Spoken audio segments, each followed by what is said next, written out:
Hello, my name's Rob and welcome to Swift Slots. Now, many of my regular viewers will know that I collect Hot Wheels, and when I found out that Hot Wheels do a range of slot cars under the Carrera brand for 1/43rd scale, I knew that I wanted them.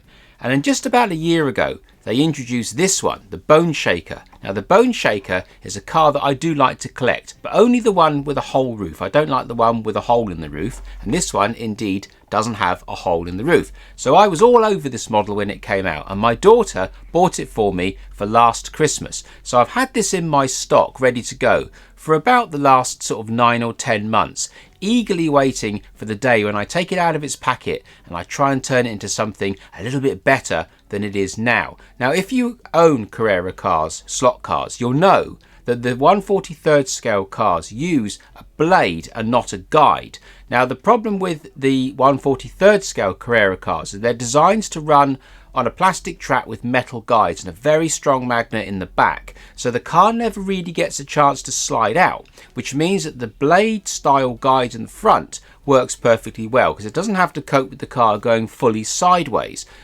Now, if you put one of these cars on an ordinary track where it is allowed to slide out, so you wouldn't really get that with the Scalextric style track where you got the metal rails, but if you put it on an MDF track like I run, it causes all sorts of problems because the car doesn't have that grip down because it can't use the magnet, because I don't run metal braid, so I don't have that magnet effect. So on an ordinary MDF track, this car slides out, or these type of cars slide out quite a bit, and when they get to a critical point, that flat blade locks in the groove, so you kind of get this real sort of awkward lurch and a snatch back, and they can jam up, and it's just a really rough ride for this style of guide when you put this car into an MDF track. So in this video, what I would like to do is take this car and convert it to an ordinary guide style guide as we understand it on an ordinary slot car track. Now, I have no idea how this is going to go because I've looked at the bottom of this car through the packaging and I can see some problems. So this is a real stab in the dark video. Can I fit a normal style guide and will it work? So obviously I'm going to need to add some weight as well, but I don't know if the tyres are going to work because, again, with these cars running solely relying on a magnet pulling them down hard, so they're not designed to slide, when you take that away, are the tyres going to be good enough to have usable grip on an ordinary MDF track? I don't know. So this video is all about seeing if I can get this car to work reasonably well on a non-magnetic MDF track. So like I say, I don't know if this is going to work. So what we'll do, I'll get you on the table now. I'll take this car out of the packet for the first time. We'll show you the car, take it apart and see what I'm dealing with on the inside, and I'll put it back together again and then run it round Crow Valley, and we'll just see how it runs, and then we'll take it from there, take it to the bench, try and improve it with a normal style guide, and then go back to Crow Valley and see if I've created a car that's at least usable from an enjoyment point of view, if not a fully blown race car on an ordinary MDF track. So let's get you on my table, let's open this car and let's have a look together. Okay, so here is my Hot Wheels 1/43rd scale Carrera slot car, looking resplendent in this rather satiny, matte, metallic-y maroon type paint finish. Looks really nice. So that's the front of the packet there and the back of the packet there, all very boring stuff. Now, if you know me at all, if you watch this channel, you know that I don't take my Hot Wheels out of their cards. I really like them in their cards because they give more of a sort of a collector feel to them when they're in their cards. But this is a slot car, this is a slot car channel, so for the sacrifice of the channel, I'm going to break into this packet and I'm actually going to open it up. Now, normally I actually take the glue off of these blister packs and I do it like that, but I want to be able to put this back in and make it look really nice, so I'm going to try and cut this packet in a way where I can put the car back in its packet when I've finished. So I've just noticed that this bottom isn't glued at all, so I should be able to cut it here and make it look presentable when the model is finished and get it back in its packet. So let's see if I can come down there, just see if I can, there you go, right, I think that worked. Oh, it did. Right, we're in.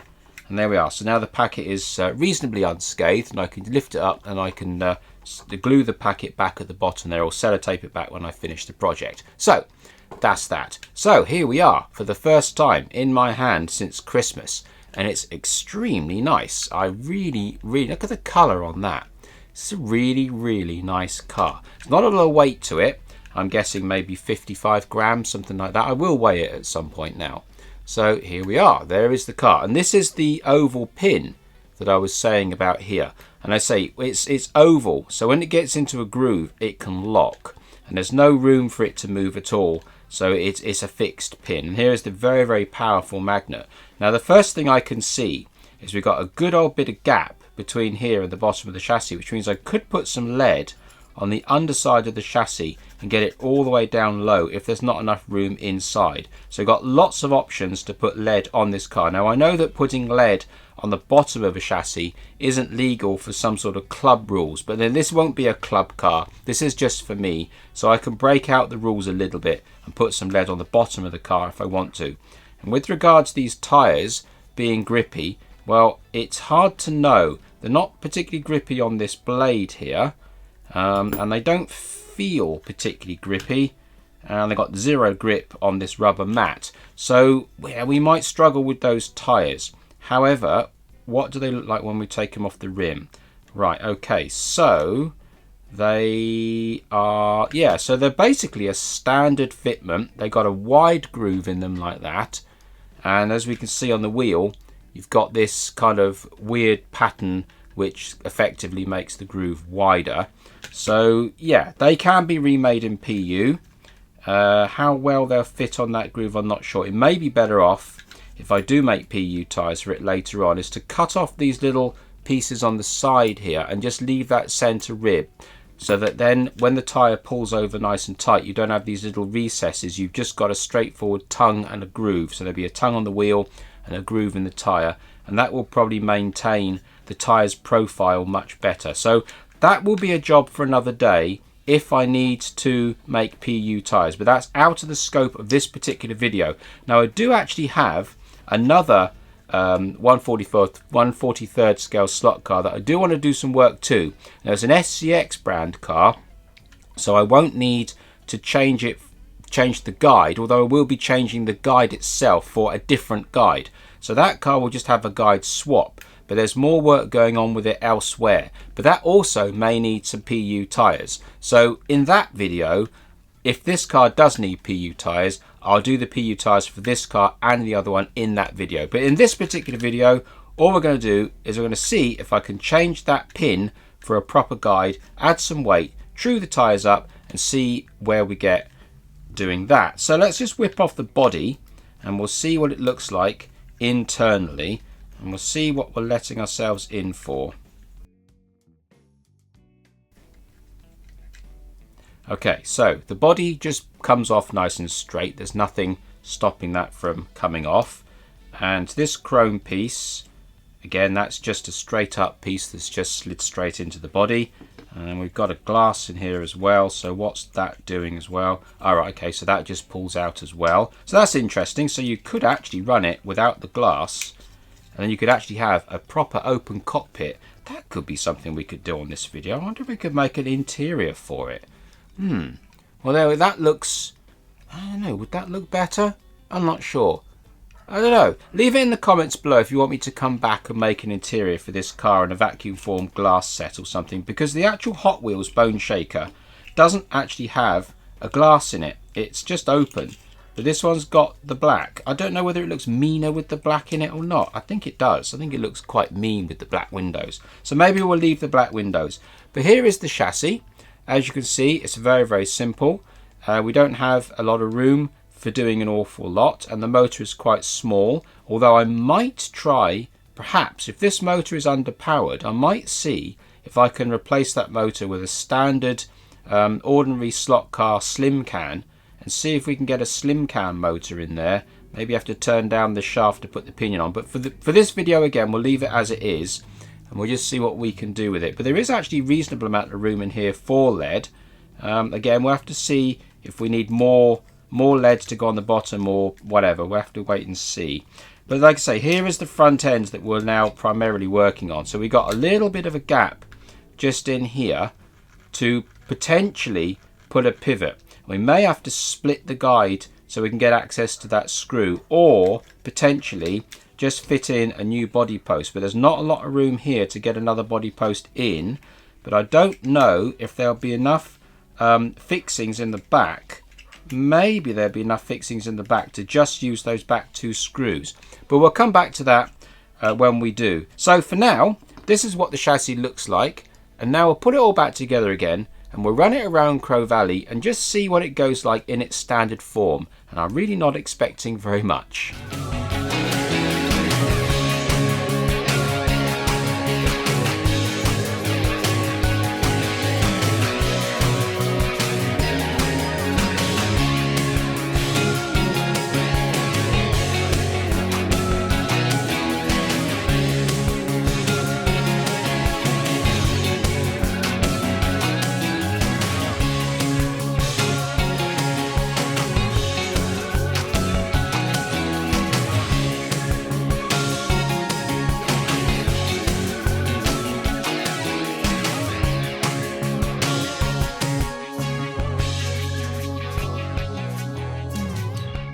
Okay, so there were no surprises there. This car has trouble running on an MDF track with copper for the pickups. So that's not surprising. We're not getting any advantage from those magnets, and these back tyres simply aren't suited for an MDF track. I did try to track sand them roughly just to get some sort of contact patch. I didn't try too hard, to be fair, because I knew that these tyres just weren't going to be very good from what I can feel. So they did okay for what they were. But what I think we can all agree on is this car looks absolutely fantastic running around Crow Valley. So I know that we got a really good car in this car. We just need to extract that performance for this particular chassis when it's on an MDF track. So I've had a number of thoughts about how to do that. Now, the biggest problem that I found with this car, with the pickups, which is something I hadn't quite expected, were these braids that come with this car are simply too strong for such a light car.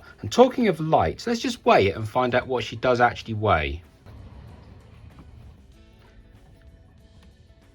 Right, so she's an awful lot lighter than I thought. 41 grams, and that's just not enough weight to push these thick braids down onto the track when you don't have any additional magnetic pull. So this is why I like to use 0.2 braid for all scales of slot car, really, because it doesn't have any influence on wanting to pick up the front of the car. I find 0.2 braids to be much more user friendly than this thicker sort of 0.4 or 0.5 braid. So the first problem was trying to get the front of the car down with these braids, and also if you don't get these braids completely level along the bottom, it just stops picking up power.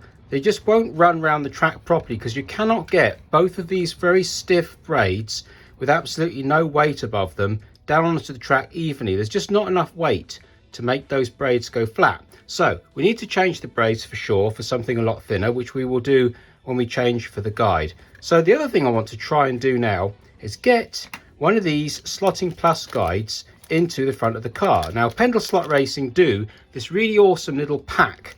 So in this pack, it contains a slotting plus guide, as I love the proper ones. They're very nice.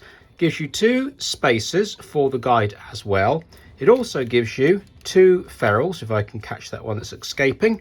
So you get 2 ferrules, and you also get some braid. Now, obviously, I've said that I won't be using this braid because it's a little bit on the thick side, and I won't also be using these ferrules either in this project.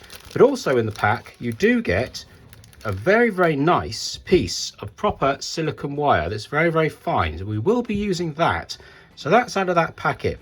Now, instead of using the ferrules, as in the packet that we just had, I'm also going to use these grub screws. They're 2mm grub screws with a 0.9 hex, and it's part number E19 from Pendle Slot, and they are going to be used to go down inside the guide. So we're going to be using those. Now, also, I bought some tyres off of Pendle Slot Racing a few months ago for a project that I thought I could use these for.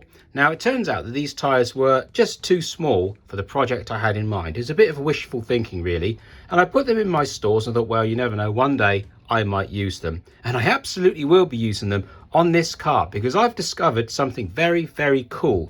Now, these are tyres, part number 32229. And they are from, I think they use them for the classic racing cars, but they're treaded tyres. I can't remember what size they are. Let me just double check what size they are. Okay, so they are, well, let's call it 9mm wide, and then off the rim they're about 22mm, so that's fairly irrelevant. But look what I've discovered. If you take these tyres off, as I said to you before, we've got effectively a very wide groove there, effectively. And I did say that I was going to trim off all those little lugs to make it a single. But if we take these tyres here, we turn them inside out, look what we got. A very, very wide groove, and it's actually exactly the same width as the groove on that wheel. And when we turn it back the right way around and we pop it on the tyre, that is an absolutely fantastic fit on that wheel, and it fits it beautifully. And obviously, this being a hot rod, it doesn't matter that it's a little bit large on the tyre, because they often do have really big wall tyres, but it's not that big. So that's the size there, and that's the original. And when you put the body, whoops, let's just, I'll leave that off for a second. No, I won't. It's all falling apart on me, isn't it? Let's pop him back together again so we get the proper effect. If we pop him back together again there, look at that. Absolutely spot on. I mean, in argument, you could say that this tyre here, the original one, is a little bit too low profile for a hot rod, whereas that, absolutely spot on. Look at that. Now, the beauty of these tyres is they're super grippy, and they will give us all the grip in the world. So I'm really, really pleased I accidentally bought these, or took a punt on buying these a few months ago, and they didn't do the job for what I wanted, because they're a perfect fit on this car. So we've got the back end grip absolutely sorted out. So obviously that takes care now of the guide on the front, that takes care of the tyre, and then I'm just going to load up the chassis with a bit of my Swift 16 lead, and we'll see where we can put that. Now, as you just saw, I've taken the body off. Now there's plenty of lead, or plenty of room for lead, sorry, in around here, and maybe a little bit in the back there. Now, I did allude to changing the motor for a more powerful one, but as you saw in that video, this car doesn't really want for speed, and I'm not actually wanting to turn it into a racing car, so just turn it into a really usable, fun car to play with on the track. Now, this motor has got plenty of power for that, so we don't need to change the motor. So the way that I want to try and get that guide into this car is I would like to try and get it, if I just take this screw out here, I will show you now. I would like to try and get it in that gap right there. I'm hoping that's coming through. There's a gap just here between this post and this piece of plastic. There's a gap that is wide enough to take that post for the guide. Now, if I put those wheels back on, I can show you my plan. So if we put that on the setup plate, and then we slide the guide to the front, I'm hoping you can see there that these pieces here where the ferrules would go are about 1.5 millimeters too high to get underneath the chassis, but it's only about 1.5 millimeters. So my plan is to trim these down, these ears, trim them all the way down so that it fits underneath the car with some 0.2 braid on, and then drill a hole into the chassis just here, and then pad out this area with plastic to make it a little bit thicker, and put a little bit of probably car body filler on the inside there and smooth it all out to make that solid, so that we're actually creating a post, a viable post to put that guide into. And then what I intend to do is drill a little hole in the side of this guide, just at the bottom there, one on each side. What I'll do then is I'll thread the wire, bared wire, through that hole. Then I can slide the 0.2 braid up into the pocket there, and then I can put one of these little 2 millimeter grub screws down inside, and that will lock it all in place. And then the guide wire will come out the side just like that, as opposed to coming out the top. So let's start by removing this guide here. Now that is actually a very, very easy thing to do, because it's actually held in with a little pin. I don't know if you can see in there, there's a little pin in there. So in theory, we should be able to get hold of that pin there, rock it a little bit, there you go, out. So there we are, it literally just clips in.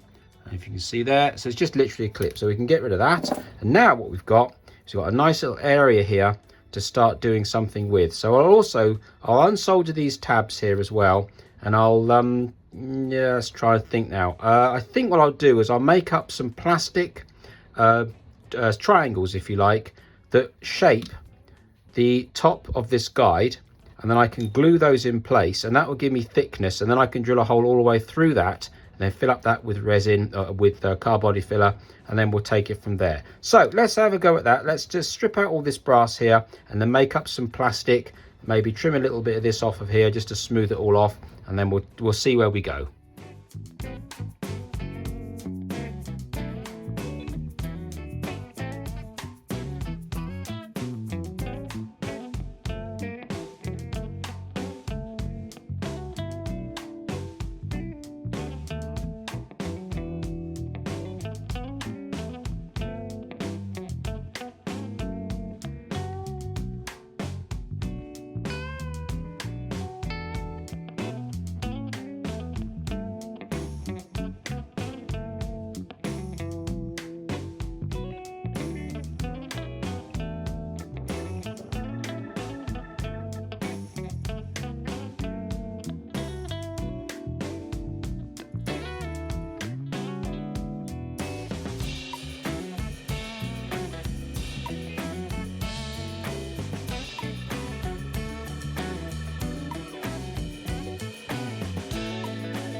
Okay, so that's fundamentally the bulk of the work done on this job really. So as you saw, I leveled off the plastic on the underside of the chassis, filled it with car body filler, made up a plastic plate roughly suited to the guide, bonded the plate to the bottom of the chassis, drilled the hole, and just because I can, I used my Slotting Plus reaming tool to insert a tube and then ream it out to exactly the right size.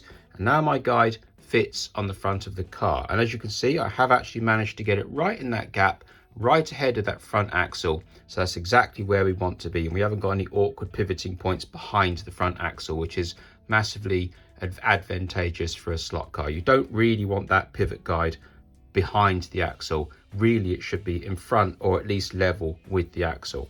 So as you can see, this guide is now too tall on these front pieces here, so we can't actually turn the guide. And if we put it on the setup plate and pop a wheel in, you can see that the top post is also too high. So what we need to do is we need to gently trim down that post and at the same time gently trim down the tops of these ears so that eventually that guide will pop in, it'll turn, it'll hit against the stops that I'd carved into the plastic plate, and also the axle can go in and the screw can also go in. And then what we'll also find at that point is that this plate here is a little bit too deep. So what I'll do is I'll pop the guide in the hole, turn it to its full extremes, draw a line around it to work out where it rotates, and then very gently lower the plastic underneath the guide just so that the front end now will sit down on the guide plate with its braids in, and the front wheels will just to catch the top of the setup plate. So that's what we're going to do now. We're going to try and trim all this lot in and get it all fitting nicely.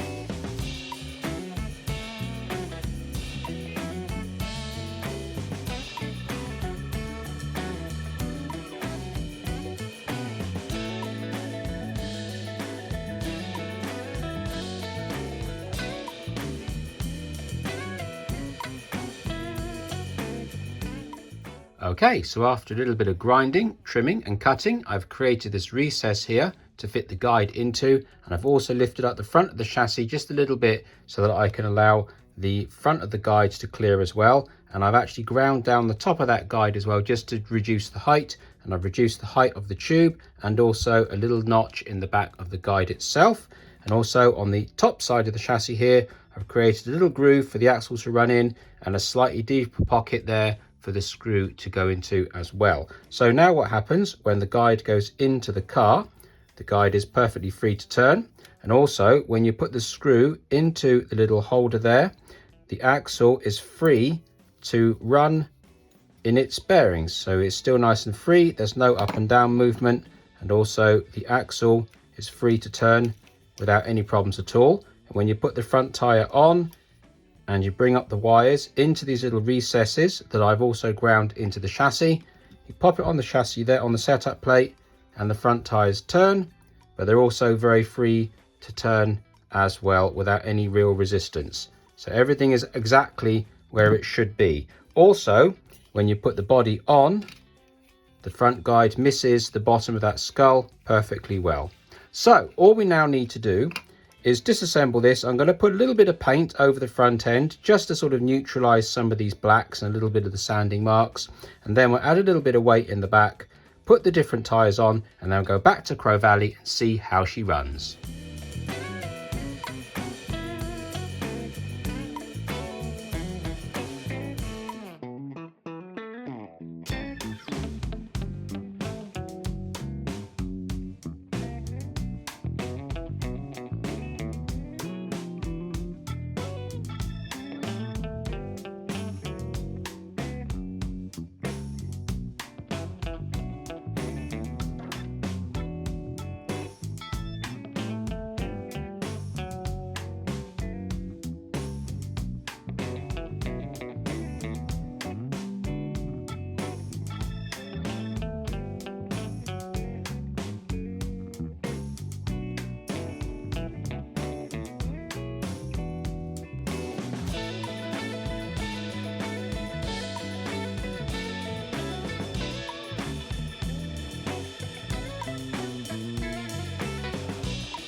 So there you are, a mid 58 from a car that I never tuned to be a racing car. I'm really happy with that time. That puts it right in the bracket of all the super tuned Scalextric minis that I've done and the Pendle Slot Racing Webster Pug that I did a few videos back. So I'm very, very happy with the time. Now this car is very narrow, only 45mm wide and very tall at about 40mm high with a very high ground clearance. And that means that this car has to be driven quite carefully. Because these rear tyres grip so well, the car wants to tip way before it wants to slide. So you have to drive it with that in mind. And also with that tiny little motor in there, the acceleration is relatively smooth, or slow, you might say slow, but it's actually very smooth and considered. So you have to bear that in mind when gathering speed. And also because it's such a small motor, it doesn't have a huge amount of braking, especially on those massive great big back tyres. So you have to bear that in mind as well. So it's smooth to accelerate, give it plenty of time to decelerate, and when you go into a corner, you've got to make sure that the car stays nice and planted and nice and upright. Don't allow for any sliding because it'll probably roll. So driving it like that, you have to drive it very, very smoothly. But that saying, it's a very, very nice car to drive. I really enjoy driving this car. But you also have to drive it at 100% power because of the tiny little motor. So when you drive this car in a very considered way, given its parameters of performance, it goes extremely well. And I never expected it to do a mid 58 because that's exactly where all my other super tuned micro cars sit, being of this sort of size. So I'm really, really happy with the outcome. And the end result of the weight, adding the weight, brought it to about 56.5 grams, if I'm not mistaken. So that's an increase of probably about 11 or 12 grams over the original car, or maybe a fraction more. And that little motor does handle that weight rather well. And I think the balance is just perfect with the grip of the tyres and the height of the car. And remember, this is a sporty type car. It's not a racing car. It's just a cruising car that I can run around the track and have some fun with. But it turns out that it's ended up being very close to a racing car, at least in terms of time. And it's a very, very smooth and rewarding and fun car. And it's also very cheap. This car only cost £27 to buy, so what, $30, and it's got about $10 or £10 worth of parts in it, that being the tyres and the guide and a short afternoon's worth of work. And it got a huge reward for that time, I think. So it's a very economical car to play with and to customize, and then really fun to drive on a nice MDF track once you've tuned it. So I'm happy with this car. I hope that you're happy with this video, and if you have, maybe you'll subscribe. And if you could hit the little bell button, that would be awesome. So until the next time, thank you very much.